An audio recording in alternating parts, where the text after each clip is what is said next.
Assalamualaikum warahmatullahi wabarakatuh. Baik, perkenalkan nama saya Fajar Anggun Permana dari Pendas semester 2.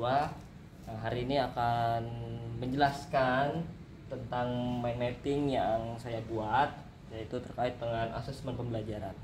Nah, sebelumnya apa itu asesmen pembelajaran? Jadi asesmen pembelajaran itu adalah upaya untuk mencari data atau informasi dari hasil belajar siswa, untuk kita mengetahui tingkat tingkat mana siswa kita mengetahui pembelajaran dari tujuan pembelajaran kita.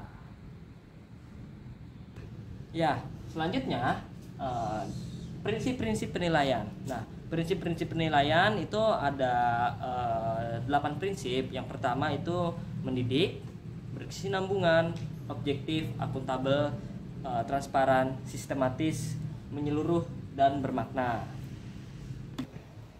Ya, penilaian otentik dalam proses pembelajaran di pendidikan dasar. Ya, penilaian otentik itu adalah pengukuran yang bermakna yang secara signifikan atas hasil belajar peserta didik.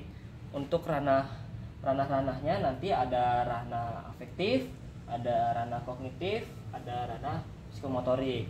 Nah, terus penilaian otentik itu ada prosedur penilaian proses, ada penilaian proses dan tujuan dari penilaian proses itu sendiri.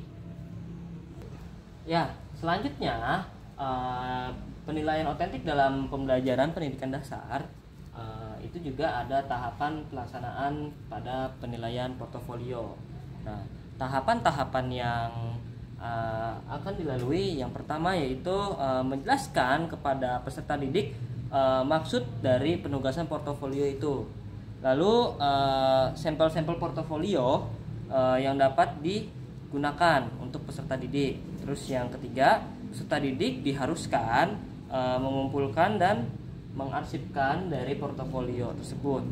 Nah, terus kriteria penilaian sampel-sampel portofolio juga harus disiapkan. Lalu guru melakukan penilaian terhadap diri peserta didik tersebut. Dan yang terakhir, perbaikan terhadap portofolio yang belum sesuai dengan kriteria atau target capaian yang ingin dicapai dalam pembelajaran. Keren.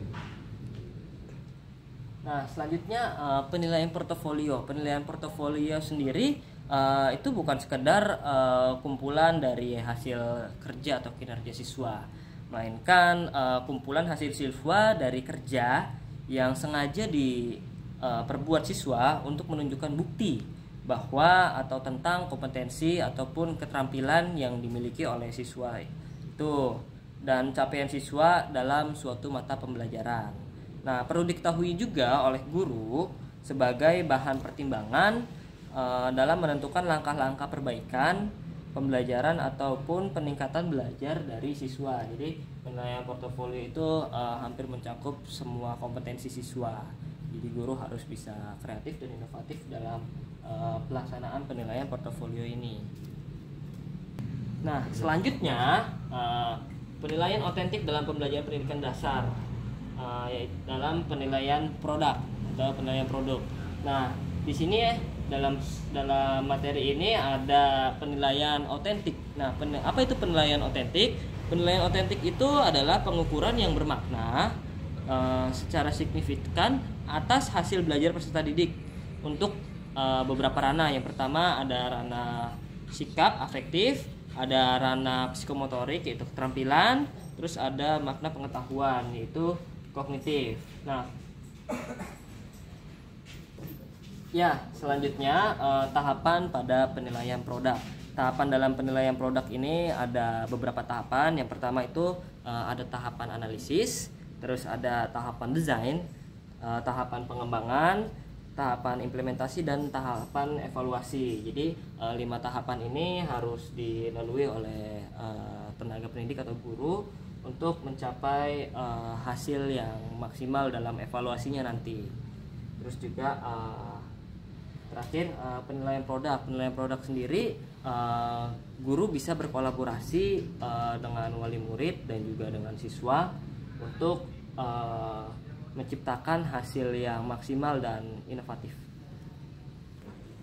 Nah, selanjutnya itu asesmen psikomotorik. Nah, apa sih asesmen psikomotorik itu? Nah, jadi asesmen psikomotorik itu adalah ranah yang berkaitan tentang keterampilan atau skill. Nah, setelah belajar, seseorang atau siswa itu menerima pengalaman belajar. Keterampilan itu sendiri menunjukkan tingkat dari keahlian seseorang dalam suatu tugas ataupun penugasan dari seorang guru. Nah, yang pencapaiannya itu dinilai melalui hasil keterampilan sebagai hasil dari tercapainya kompetensi pengetahuan. Nah, kompetensi keterampilan ini sangat implikasi dari tercapainya kompetensi pengetahuan dari peserta didik. Nah, adapun mungkin mata pelajaran yang mengandung ranah itu, yaitu contohnya misalnya PJOK, seni budaya, IPA ataupun bahasa Indonesia. Ya, adapun contoh dari penugasan asesmen psikomotorik antara lain adalah mungkin bisa ditugaskan untuk menari, mungkin kalau olahraga itu melompat, terus juga melukis, ataupun hal-hal yang berkaitan dengan keterampilan siswa itu sendiri. Nah, ranah psikomotorik ini itu seperti yang tadi saya jelaskan adalah ranah penilaian keterampilan yang dimana implikasinya dari ranah pengetahuan ataupun kognitif. Jadi selain guru menilai dari pengetahuan, jadi guru juga harus melihat dari ranah atau asesmen psikomotorik juga harus dinilai. Ya, selanjutnya ini ada asesmen pada ranah kognitif. Nah, asesmen ranah kognitif sendiri yaitu ranah yang mencakup kegiatan mental ataupun yang berkaitan dengan pengetahuan otak, yaitu kemampuan yang dimiliki oleh seorang siswa yang mencakup seperti menghafal atau memahami, menerapkan, menganalisis ataupun mengevaluasi, bahkan membuat suatu analisis. Nah, asesmen pada ranah kognitif sendiri contohnya adalah pengetahuan, pemahaman, penerapan, analisis, dan sintesis ataupun evaluasi.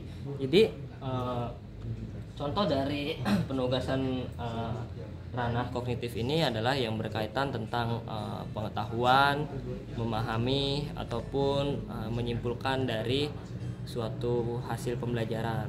Nah, di ranah ini sangat penting untuk guru. Penilaian ranah ini kenapa penting? Karena guru akan mengetahui hasil belajar siswa secara pengetahuan, sampai mana kemampuannya, apakah sudah mencapai target dari pembelajaran atau belum. Nah, itu guru bisa mengevaluasi secara menyeluruh dalam proses pembelajaran tersebut kalau memang itu belum berhasil. Mungkin dari metodenya, dari strategi pembelajarannya, ataupun model pembelajaran yang akan digunakan dalam materi tersebut. Nah, yang terakhir ini adalah asesmen pada ranah afektif. Nah, asesmen ranah afektif sendiri yaitu adalah ranah yang berkaitan dengan sikap ataupun nilai.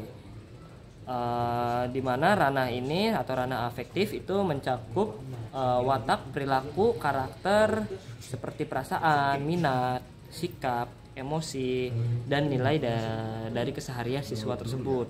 Nah, biasanya ranah afektif ini dinilai atau dikembangkan atau dievaluasi guru dalam keseharian dia di kelas, bagaimana emosinya, bagaimana sikap sosial kepada teman, bagaimana karakter dan sifatnya.